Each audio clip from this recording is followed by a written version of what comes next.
Pada segmen kali ini kita akan ngebahas tentang buku filosofi teras yang akan membantu kamu untuk menemukan arti hidup sesungguhnya dari sang filsuf. Jadi, aku harap kamu tonton sampai habis ya agar kamu bisa nerima semua hal-hal yang berkaitan dengan buku filosofi teras.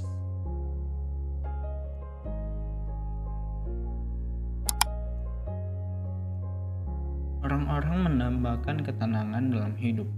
Banyak dari mereka yang mengalami kecemasan, kekhawatiran, dan kekecewaan dalam kehidupan sehari-harinya. Filosofi teras tidak menjanjikan rahasia kehilangan segala kesulitan dan tantangan hidup, tetapi justru menawarkan cara untuk mengembangkan mental yang tangguh dan bersikap secara tenang. Hal-hal yang akan kita pelajari dari buku ini adalah: yang pertama, apa yang dimaksud dengan filosofi teras dan bagaimana relevansinya di masa kini. Yang kedua, bagaimana cara hidup selaras dengan alam semesta. Yang ketiga, apa itu dikotomi kendali. Yang keempat, bagaimana mengendalikan interpretasi terhadap kejadian dalam hidup dan bagaimana untuk memperkuat mental kita sendiri. Filosofi teras berasal dari filsuf yang bernama Zeno, kira-kira 300 tahun sebelum Masehi. Kapalnya yang berisi barang dagangan mahal, karang, ia terdampar di Athena. Di sana ia mengenal filsafat dari guru yang bernama Krates. Dari situ, ia mempelajari filsafat lain dan kemudian menyebarkan ilmu ke masyarakat. Ia senang mengajar di sebuah teras berpilar. Dalam bahasa Yunani disebut Stoa. Dari situlah lahir istilah Stoisme, diterjemahkan menjadi filosofi teras. Dalam buku ini ada dua tujuan yang ingin dicapai. Yang pertama, hidup bebas dari emosi negatif seperti sedih, marah, cemburu, curiga, baperan, dan lain-lain. Ketentraman ini hanya bisa diperoleh dengan memfokuskan diri pada hal-hal yang bisa kamu kendalikan. Apa yang dapat dikendalikan? Jawabannya adalah emosi negatif kamu, bukan faktor eksternal dari dalam diri kita. Stoisme ditulis untuk menghadapi masa sulit. Filsafat ini lahir di era penuh peperangan dan krisis Yunani. Filsafat ini tidak menjanjikan materi atau damai di akhirat, tetapi damai dalam tentram yang kokoh di kehidupan sekarang. Ketentraman ini kokoh karena berakar dari dalam diri kamu. Sekarang, era di mana hoax beredar yang menyebabkan pepecahan di masyarakat, rasa stoisme sama relevannya untuk Indonesia saat ini. Filosofi teras adalah filsafat kepemimpinan. Dalam hal ini, kepemimpinan tidak sempat memimpin tim, organisasi, atau perusahaan, tetapi dimulai dari memimpin diri sendiri. Filosofi ini mengajarkan untuk memprioritaskan mengendalikan diri sebelum mengendalikan kehidupan orang lain. Stoisme percaya bahwa sifat alami manusia yang hidup sebagai bagian dari kelompok yang lebih besar.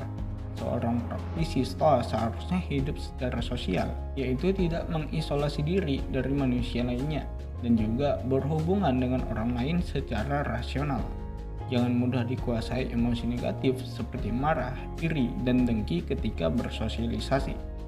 Filosofi teras melihat segala sesuatu di alam semesta ini sebagai ketertarikan, bagaikan jaring-jaring raksasa, termasuk semua peristiwa dalam kehidupan sehari-hari. Dengan kata lain, kejadian-kejadian yang ada di dalam hidup kamu adalah hasil rantai peristiwa yang panjang dari peristiwa besar sampai peristiwa yang terkesan remeh sekalipun.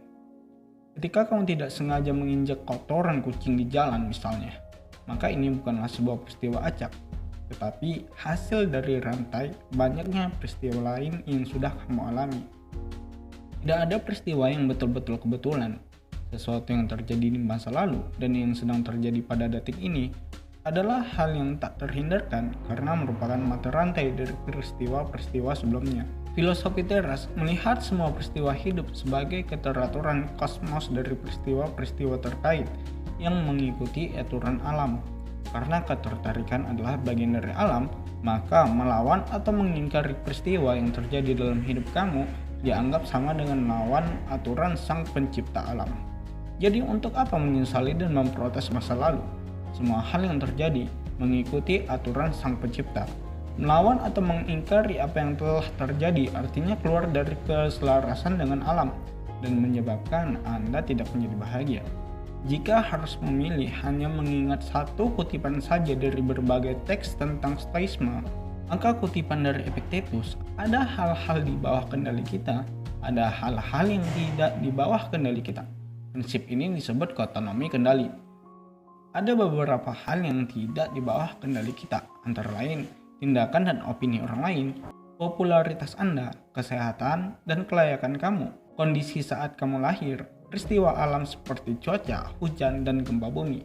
Sedangkan beberapa hal di bawah kendali kita, yaitu pertimbangan opini atau persepsi kita, keinginan kita, tujuan kita, segala sesuatu yang merupakan pikiran dan tindakan kita sendiri.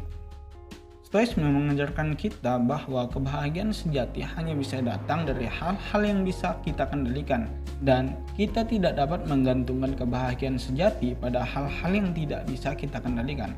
Bagi para filsuf Stoa, menggantungkan kebahagiaan pada hal-hal yang tidak bisa kita kendalikan adalah tidak rasional. Fokus kepada hal-hal yang bisa kamu kendalikan dan bisa membantu kamu melalui masa hidup sulit sekalipun.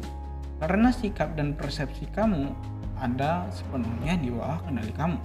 Yang terakhir, dalam filosofi teras, ada pemisahan antara apa yang bisa ditangkap oleh indera kita atau impression dan interpretasi atas apa yang kita lihat dan kita dengar tersebut.